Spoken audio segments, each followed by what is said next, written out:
টাকা ছাড়া এই দুনিয়ায় কারুর কাছে দাম নাই, সেটা বাবা মা বলেন, সন্তান বলেন, যেটাই বলেন না কেন।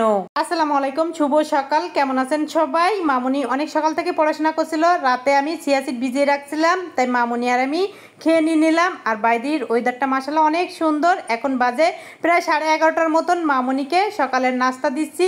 এই যে এখানে রুই মাছ, এক টুকরা লেবু, গরম ভাত, আর এখানে যে একটা গ্লাস নিয়ে নিলাম, সাথে কিছু পাথর নিয়ে গ্লাসের ভিতরে দিয়ে দিলাম। কি করব বলেন তো? শখের তোলা 80 টাকা। আমার তো গাছগাছালি লাগাতে অনেক ভালো লাগে, কিন্তু আমার ঘরে কোনো বেলকনি নাই, তাই আমার লাগানোও হয় না। তাই একটা মানি প্লান্টের গাছ ছিল, তাই এখন আমি এই গ্লাসের ভিতরে লাগাবো। পাথর দিয়ে কেমন হবে অবশ্যই কমেন্টে জানাবেন। আর এই তো এখন আমি পাথরগুলা দিয়ে দিচ্ছি, সাথে একটু পানি দিয়ে এই যে টি টেবিলের উপরে রেখে দিয়েছি। কেমন হলো অবশ্যই কমেন্টে জানাবেন। যাই হোক, অনেকদিন ধরে দুধ চা খাওয়া হচ্ছিল না, মনে হচ্ছিল যে আইসক্রিম মনের মাধুরী দিয়ে একটা দুধ চা বানাই খাওয়া হোক। আর এই তো যে কথা সেই কাজ, আমি দুধ চা বানিয়ে নিয়ে নিলাম। আর চাটা খেতে এত মজা হবে তা বলার মতন না। যাই হোক, কয়েকদিন আগে কিছু তেজপাতা আনছিলাম, সেগুলো আর প্রসেস করে রাখা হয় নাই। আমি যেভাবে সবসময় রাখি সেটাই এখন আপনাদের সাথে শেয়ার করব।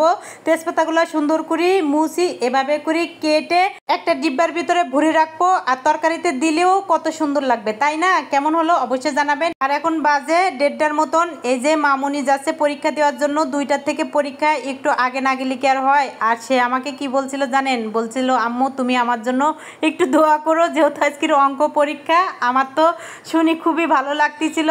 আর এই যে দেখেন, মুরগিটা মামুনিকে ঠোকর দেওয়ার জন্য যাচ্ছিল। মুরগিটা ভাবছে তার বাচ্চা মনে হয় নিয়ে যাচ্ছে। এর আগে একটা লোক গেছিল, তারে ঠোকর দিয়েছিল। আর এই তো মামুনি চলে গেল। আর একটু আগে কিন্তু বৃষ্টি হয়েছে। যাই হোক, মামুনিকে রিক্সায় উঠাই দিয়ে আমি বাসায় চলে আসলাম। আর এখন হলো বিকেল, আমি অনেক অসুস্থ ছিলাম, তাই মামুনি আজকে আমাকে ডাক্তার দেখানোর জন্য নিয়ে যাচ্ছে। সন্তানরা বড় হলে মা বাবার দায়িত্ব কিন্তু পালন করে, সেটাই আজকে প্রথম হচ্ছে আমার সাথে। আর আমি এখানে যাচ্ছিলাম আর একটু দুষ্টামি করতেছিলাম, গাছে পানি ছিল, একটু আগে বৃষ্টি হয়ে গিয়েছে। এই তো রাস্তা দিয়ে হেঁটে হেঁটে যাচ্ছি। কোথায় যাব? একটু ছেলের মাদ্রাসায়, অনেক দরকার আছে।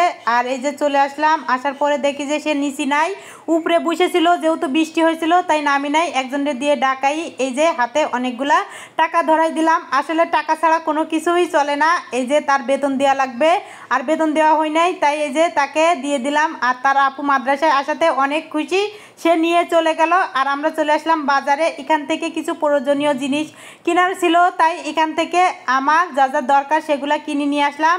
আর এই যে রাস্তা দিয়ে যাচ্ছিলাম, একটা বড়কার দোকান দেখে বলছিল মামুনি যে এই বড়কাটা অনেক পছন্দ হয়েছে, তাই দেখতেছিল, কিন্তু দাম অনেক চাচ্ছিল বলে আর কিনা হয় নাই। তারপরে একটা লাইব্রেরিতে আসলাম, তার খাতার খুবই প্রয়োজন ছিল, তাই এই যে এখান থেকে খাতা কিনে নিয়ে নিলাম। তারপরে ফাইনালি আসলাম ডাক্তার দেখানোর জন্য, অনেক সিরিয়াল ছিল। দেখাই টেকাই মেডিসিন নিয়ে এই যে মামুনি কিছু খাবে, তাই এই দোকান থেকে কিনে নিলাম। আর রাতে আর কি রান্না করব, তাই এখান থেকে মোরগ পোলাও নিচ্ছিলাম। আর এক নতুন অতিথি এই যে ম্যাও ম্যাও করতেছিল, তাই তাকে একটু আদর করে দিয়ে বাসায় চলে আসলাম। রাতের খাবার মোরগ পোলাও। ভিডিও ভালো লাগলে পেজটাকে ফলো করবেন, ইউটিউব চ্যানেলটাকে সাবস্ক্রাইব করবেন। আজকের মতন বিদায়। পুরো ভিডিও দেখার জন্য অসংখ্য ধন্যবাদ।